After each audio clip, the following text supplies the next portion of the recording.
महाराष्ट्र में अचानक क्यों होने लगी फडणवीस के सीएम बनने की चर्चा, शिंदे का क्या होगा। भारतीय जनता पार्टी ने अचानक से ऐसे संकेत देने शुरू कर दिए हैं कि महाराष्ट्र में महायुति की सरकार बनने पर देवेंद्र फडणवीस सीएम बन सकते हैं, जबकि अब तक यही समझा जा रहा था कि बीजेपी ने एकनाथ शिंदे के नेतृत्व में महायुति की सरकार बनाने का मन बना लिया है। अभी कुछ दिनों पहले तक ऐसा लग रहा था कि बीजेपी ने महाराष्ट्र में बिहार वाले प्रयोग पर ही चलने का इरादा कर लिया है, यानी कि अधिक विधानसभा सीट जीतने के बावजूद सहयोगी पार्टी के नेता को प्रदेश में मुख्यमंत्री पद की कुर्सी देना। बिहार और महाराष्ट्र में भारतीय जनता पार्टी ने कम से कम अपने सहयोगी पार्टी को अपना बड़ा भाई बनाने में कोई संकोच नहीं किया। महाराष्ट्र में पहले ऐसा समझा जा रहा था कि विधानसभा चुनाव में शायद अधिक सीट आने पर बीजेपी फिर से महाराष्ट्र का दायित्व पूर्व सीएम और वर्तमान डिप्टी सीएम देवेंद्र फडणवीस को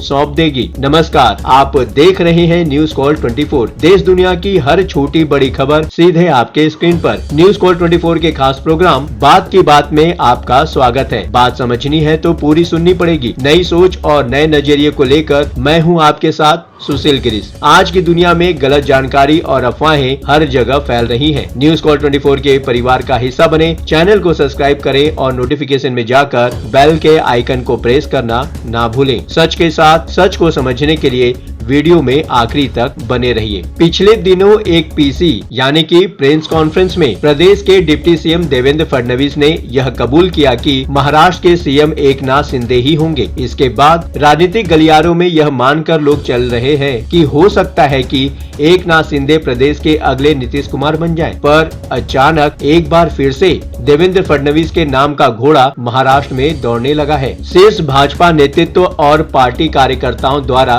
यह कहा जाने लगा है कि महाराष्ट्र के मुख्यमंत्री पद के लिए फडणवीस का नाम उपयुक्त है। ऐसे संकेत मिल रहे हैं कि यदि राज्य में महायुति को बहुमत मिलता है तो भाजपा बड़े भाई की भूमिका के लिए उत्सुक है, ताकि उप मुख्यमंत्री देवेंद्र फडणवीस की राज्य के शीर्ष पद पर वापसी सुनिश्चित कराई जा सके। सबसे पहली बात उठती है कि आखिरकार कैसे आया चर्चा में फडणवीस का नाम। मुंबई में पार्टी का घोषणा पत्र जारी करते हुए केंद्रीय गृह मंत्री अमित शाह ने कहा, वर्तमान में एकनाथ शिंदे मुख्यमंत्री हैं, लेकिन चुनाव के बाद महायुति के सभी 3 घटक भाजपा, शिवसेना और एनसीपी मिल बैठकर अगले मुख्यमंत्री का फैसला करेंगे। सबसे बड़ी बात यह है कि यह पहली बार नहीं था जब शाह ने सीएम के मुद्दे पर बात की हो। पिछले हफ्ते सांगली में एक रैली में उन्होंने दावा किया था कि जनता महायुति और फडणवीस की वापसी देखना चाहती है, लेकिन यह इतना आसान भी नहीं है। इसलिए ही इंडियन एक्सप्रेस को एक इंटरव्यू में राज्य भाजपा अध्यक्ष चंद्रशेखर बावनकुले बताते हैं कि इस समय हमारे एजेंडे में मुख्यमंत्री पद नहीं है। भले ही भाजपा संकेत दे रही है, पर शिवसेना ने स्पष्ट कर दिया है कि महायुति की वापसी होने पर मुख्यमंत्री एकनाथ शिंदे ही बने रहेंगे। शिवसेना के एक वरिष्ठ कैबिनेट मंत्री ने कहा, हमारे लिए एकनाथ शिंदे मुख्यमंत्री हैं और चुनाव के बाद भी मुख्यमंत्री ही रहेंगे। हालांकि शिवसेना और एनसीपी के सूत्रों का मानना है कि गठबंधन की राजनीति में कई कारक मुख्यमंत्री के चेहरे को निर्धारित करते हैं, खासकर जब कोई भी पार्टी अकेले बहुमत नहीं पाती है। इसलिए अभी इस चर्चा में जाने का कोई मतलब नहीं है। वैसे भी महाराष्ट्र की राजनीति पिछले 5 सालों में जैसे बदल रही है, उसके हिसाब से कुछ भी कहा जाना अभी मुमकिन नहीं है। दूसरी बात, आखिरकार फडणवीस को मिल रहे समर्थन के पीछे कारण क्या क्या है। सीएम पद के लिए फडणवीस को मिल रहे समर्थन के 2 कारण गिनाए जा सकते हैं। जैसा कि 2014 से 2019 के बीच जब फडणवीस राज्य के शीर्ष पर थे, महाराष्ट्र ने राज्य के कल्याण के लिए साहसिक प्रशासनिक कदम उठाए। पार्टी और आरएसएस में बहुत से लोग मानते हैं कि उन्हें 2022 में एनडीए में शिवसेना को समायोजित करने के लिए मुख्यमंत्री का पद त्यागना पड़ा था, और अगर भाजपा अपनी ताकत के बलबूते सत्ता में लौटती है तो ऐसा फिर नहीं होना चाहिए। 2019 विधानसभा चुनाव से पहले जब भाजपा अविभाजित शिवसेना के साथ गठबंधन में थी, उसने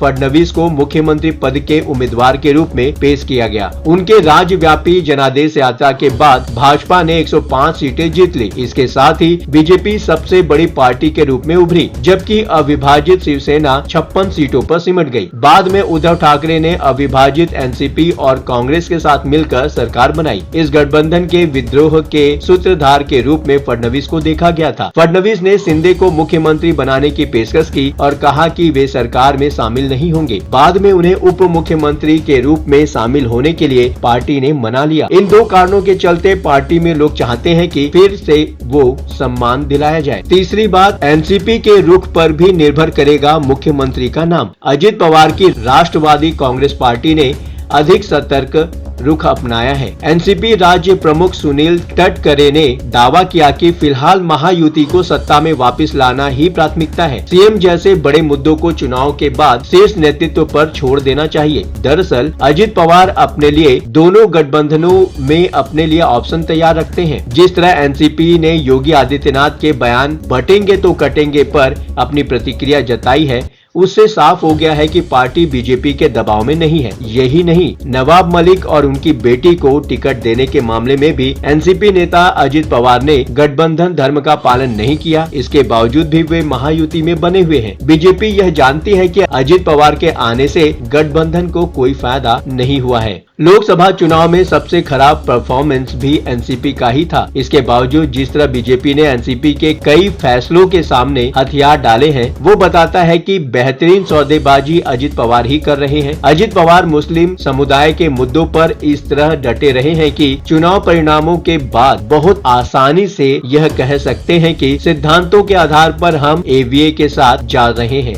इतना ही नहीं, अगर कुछ सीटें बीजेपी की कम होती हैं, तो अजित पवार सौदेबाजी के फुल मूड में होंगे और बिना उनकी सलाह के सीएम के नाम पर फैसला नामुमकिन ही होगा। त्रिशंकु विधानसभा हुई तो एकनाथ शिंदे फिर सीएम बनेंगे। लोकसभा में मिली हार के बाद भाजपा कोर्स करेक्ट मोड में दिखाई दे रही है। भले ही फडणवीस सीएम पद के प्रमुख दावेदार हो सकते हैं, फिर भी महायुति के भीतर अपनी पसंद को अपने सहयोगियों पर थोपने के लिए भाजपा को सबसे बड़ी पार्टी के रूप में उभरना होगा। बल्कि सबसे बड़ी पार्टी के साथ साथ इस तरह का बहुमत लाना होगा कि शिवसेना या एनसीपी के साथ बीजेपी को सौदेबाजी न करनी पड़े। यदि ऐसा नहीं हुआ तो अजित पवार और शिंदे अपनी शक्ति दिखा सकते हैं, क्योंकि महाविकास आघाड़ी किसी भी शर्त पर सरकार बनाने के लिए तैयार होगी। एनसीपी तो अभी से इस तरह का व्यवहार कर रही है जैसे चुनाव के बाद किसी के साथ जाने को स्वतंत्र है। हंग विधानसभा होने की स्थिति में बहुत कम विधायकों के साथ भी ये दोनों पार्टियां सौदेबाजी के लिए स्वतंत्र होंगी। इसलिए अभी से फडणवीस का नाम क्यों बीजेपी ले रही है, यह समझ से बाहर है। हंग असेंबली हुई तो एकनाथ शिंदे को सीएम पद का ऑफर दोनों ही ओर से होगा। अब ये तो आने वाला वक्त ही बताएगा कि महाराष्ट्र में अचानक फडणवीस का नाम लेने का कारण क्या है और शिंदे का भविष्य क्या हो सकता है। बातों ही बातों में मुद्दे की बात हो जाती है। ये प्लेटफॉर्म है जनता का, आपका, आपकी आवाज उठाने का। अब आपकी बात नहीं रहेगी अनसुनी। आपकी सलाह, आपकी राय हमारे लिए मायने रखती है। खुलकर अपनी बात रखें, कमेंट करें और अपनी प्रतिक्रिया अवश्य दें। अभी तक आपने चैनल को सब्सक्राइब नहीं किया है तो देर किस बात की, चैनल को अभी सब्सक्राइब करें। नोटिफिकेशन में जाकर बेल का आइकन प्रेस करना बिल्कुल ना भूलें। आज के लिए बस इतना ही। लगातार खबरों के लिए बने रहिए न्यूज़ कॉल 24 के साथ।